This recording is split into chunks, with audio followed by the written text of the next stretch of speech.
अगर बचपन में किसी का माली नुकसान किया हो तो अब क्या करें? देखें, इसके लिए हमेशा याद रखें कि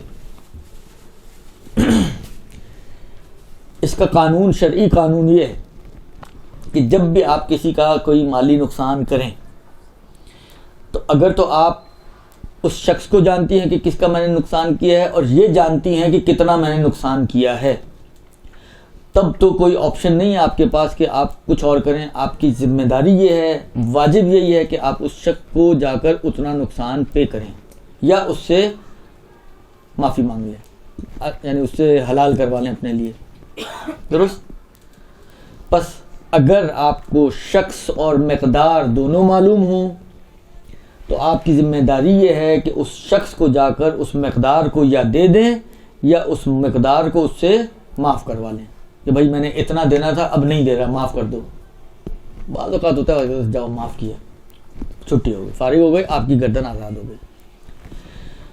आप फेस नहीं करना चाहते उसको, बात सिचुएशन ऐसी होती हैं, आप फेस नहीं करना चाहते उसको, तो ये जाकर उसको अपना चेहरा दिखाना कि भाई मैंने तुम्हारा नुकसान किया था, ये वाजिब नहीं है।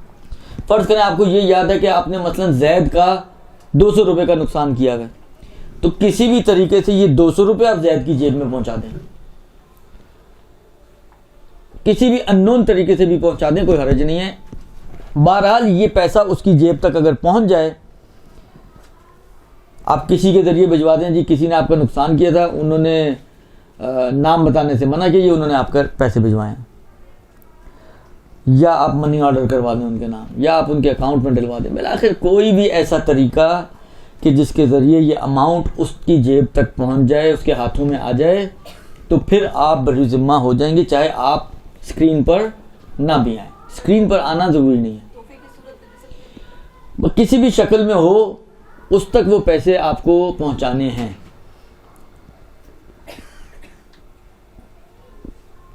अब तोहफे में, तोहफे की शक्ल, यानी तोहफा ऐसा ना हो कि उसके जहन में ये आए कि जी आप अपनी माल उसको दे रहे हैं, क्योंकि नॉर्मली तोहफे में ये होता है, मतलब फ़र्ज़ करें ईद के ऊपर अगर आप दे रहे हैं, मतलब ईदी के तौर पर दे दें, ये बच्चों के लिए ना दीजिएगा भाई, आपके लिए दिए तो, या मतलब फ़र्ज़ करें किसी और तरीके से आप उसको दे दें, बस ये इजहार ना हो कि ये बिलाखिर आप एक अपना माल उसको दे रहे हैं, इस किस्म का कोई उसके अंदर वो इजहार ना हो, तो फिर उसमें कोई हर्ज नहीं है।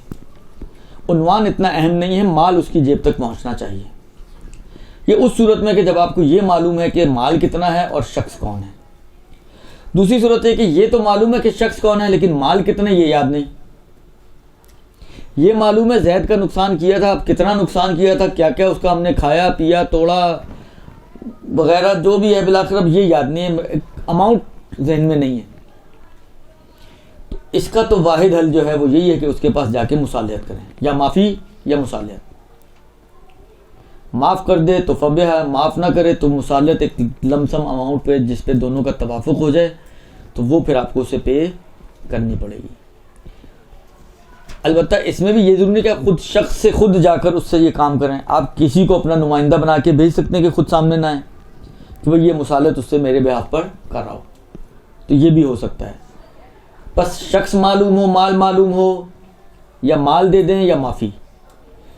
शख्स मालूम हो, माल मालूम ना हो, या माफ़ी या मुसालियत। और अगर काफी सालों पहले नुकसान हुआ है, कितने साल पहले भी हुआ हो, बिलाखिर नुकसान की वैल्यू, हाँ, नुकसान की वैल्यू अगर फ़र्क कर जाए, ये अब एक, ये मैं इंशाल्लाह अगली दफ़ा आपको बताऊंगा, क्योंकि इसमें थोड़ा इख्तलाफ है फ़ुक़हा में, और आगा सिस्तानी का इस वक्त मेरे जहन में नहीं है कि वो वक्त अदा की कीमत की बात करते हैं या वक्त तलफ़ की कीमत की बात करते हैं। ये मैं आपको इंशाल्लाह अगले हफ्ते याद रहा हूँ।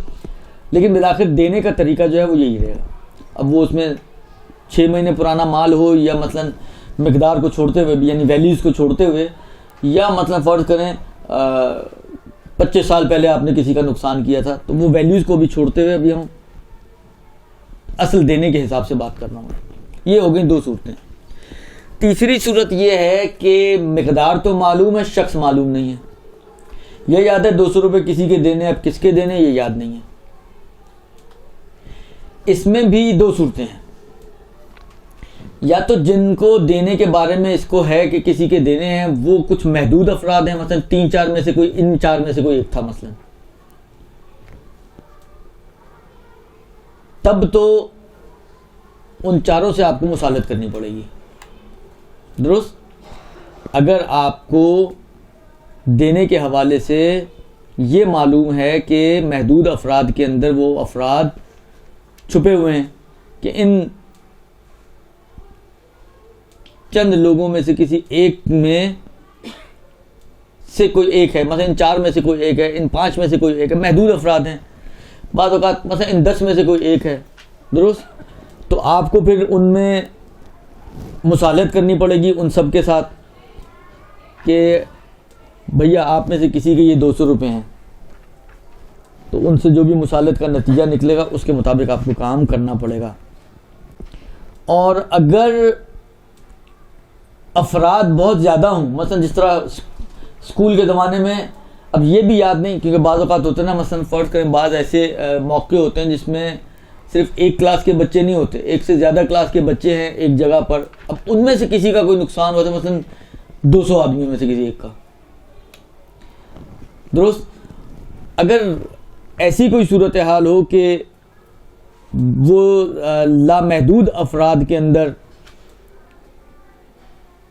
मखलूत हो, फ़र्द और छुपा हुआ हो कि इनमें से किसी एक का नुकसान किया था, उस सूरत में, उस पिछली सूरत में भी और ज़ाहिरन इस सूरत में भी कि फ़र्ज़ करें वो लोग मुसालत पे राज़ी ना हो, अगर हमने कहा ना मुसालत करेंगे, 8-10 अफराद हैं, 5 अफराद हैं, वो मुसालत पे राज़ी ना हो, और फिर अब क्या करेंगे? तो कहते हैं ऐसी सूरत में फिर कुर्रे के ज़रिए उसको मुअय्यन किया जाएगा। और एहतियात ये है, एहतियात वाजिब ये है कि ये कुर्रा जो है ये हाकिम शरअ या उसके वकील की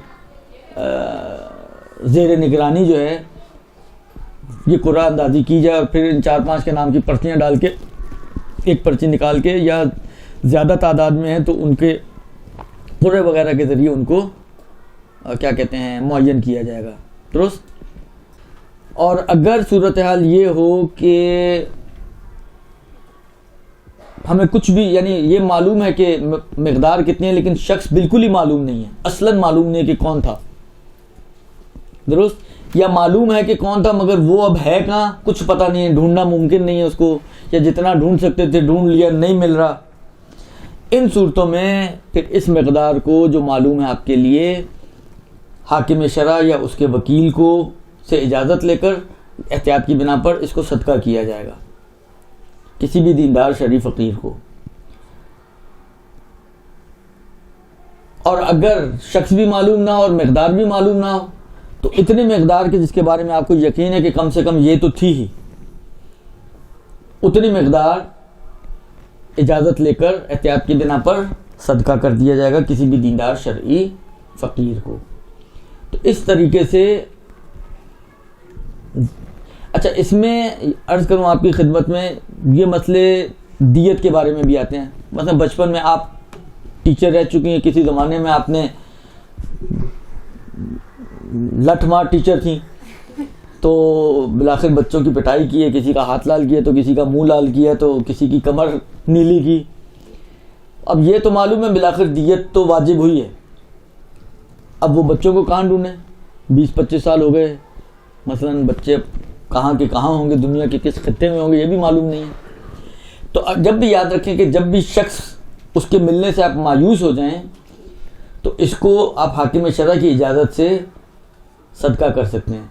लेकिन दियत वाले, क्योंकि नॉर्मली दियत का जब मसले आते हैं तो दियत की मिक़दार इतनी कम नहीं होती है, तो उसमें आपकी सहूलत इसी में है कि ढूंढें किसी तरह उसका कि वो बंदा कहाँ होगा ताकि आप माफ़ी मांग सकें तो आपकी बचत हो जाए। वरना तो वो अमाउंट फ़र्ज़ करें, आपको ये याद है कि एक दफ़ा मारा था, मसलन किसी बच्चे को ऐसा थप्पड़ मारा था उसके मुंह से खून निकल आया था, मसलन होंठ फट गया था साइड से मसलन, या डंडा मारा था उसके हाथ पे तो उसका हाथ लाल हो गया था, या उसकी कमर लाल हो गई थी।